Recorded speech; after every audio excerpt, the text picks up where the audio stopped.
Formal na nagsampa ng reklamo ang content creator na si Norman Mangusin o mas kilala bilang si Francis Leo Marcos sa tanggapan ng Ombudsman laban sa Vice Chairperson at Executive Officer ng National Police Commission o NAPOLCOM na si Attorney Ralph Calinisan. Ipinost ng content creator sa kanyang YouTube channel ang video ng oath-taking sa tanggapan ng Ombudsman.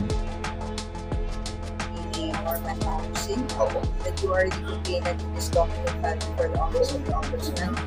Do you confirm the contents of this document? That they are true and correct? That they are based on their own personal knowledge? That they are based on authentic records in your possession? Do you confirm, sir, that the signatures appearing there are your signatures? I confirm po. And that the IDs presented to us are your valid IDs? Yes po.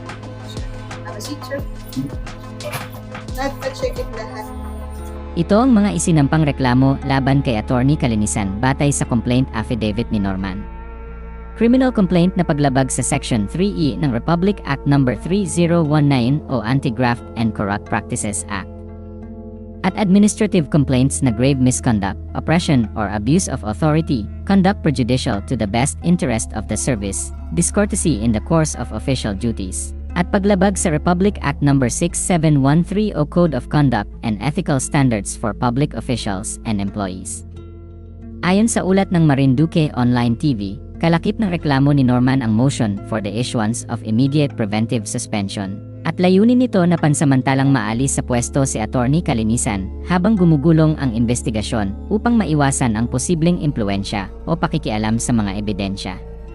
Ibinalita rin ng Marinduque Online TV na hiniling din ng kampo ng content creator ang preservation and production of records upang matiyak na protektado ang lahat ng mahalagang dokumento na may kaugnayan sa kaso. Matapos magsampa ng reklamo ay eksklusibong nakapanayam ng Marinduque Online TV si Norman. Po tayo sa Ombudsman ng immediate preventive suspension.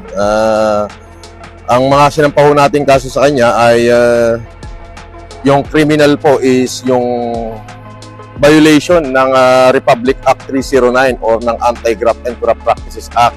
At syempre yung grave misconduct, oppression and abuse of authority. Marami po, makikita nyo na lang.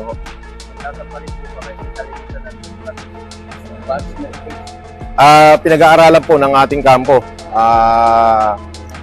Yan po ang pinag-aaralan ng ating kampo kasi unang-una ho, una makapangyarihan siya, no? Kasi chairman siya ng isa siya sa pinakamataas sa NAPOLCOM. At ginagamit niya ho yun para mag-social media, para lang sa akin, para kasuhan ako ng unjust vexation. Napakarami hong problema ng ating bansa, pero bakit yan ang inuuna niya? Ba't inuuna? Sinampahan ko na po siya ng patong-patong na kaso rito sa Ombudsman at hinihingi po natin ang kanyang immediate kung maaari, yung kanyang immediate preventive suspension sa Office of the Ombudsman. Matatandaang noong March 3, 2026, ay kinumpirma ni Norman na wala na siyang TikTok at Facebook account. Sinabi niya sa kanyang live stream sa YouTube na pinahinto raw ng government entity ang kanyang account kaya nawala ito. Wala na po akong TikTok. Nakalagay po doon ay pinahinto po ng government entity. Ganun din ho yung aking Facebook. So, okay lang po yun. Samantala, nagbigay naman ng reaksyon si Attorney Calinisan tungkol sa pagsampa ni Norman ng reklamo sa Ombudsman. Sinabi ni Attorney Calinisan sa kanyang Facebook post na isang karangalan para sa kanya ang makasuhan at tinawag din niyang pambansang scammer ng Pilipinas si Norman. Ito ang sinabi ni Attorney Calinisan sa kanyang Facebook post, "Clear is the legal maxim. You cannot come to court with unclean hands." Pangalan pa lang, peke na. Isang karangalan ang makasuhan dahil gusto nating mapanagot ang pambansang scammer ng Pilipinas. We will proceed in making you and all your cohorts accountable in the law. Matatanda ang personal na pumunta sa Quezon City Hall of Justice si Attorney Calinisan in his personal capacity noong March 3, 2026 upang ihain ang criminal complaints na unjust vexation and cyber libel in relation to Republic Act No. 10175 laban kay Norman.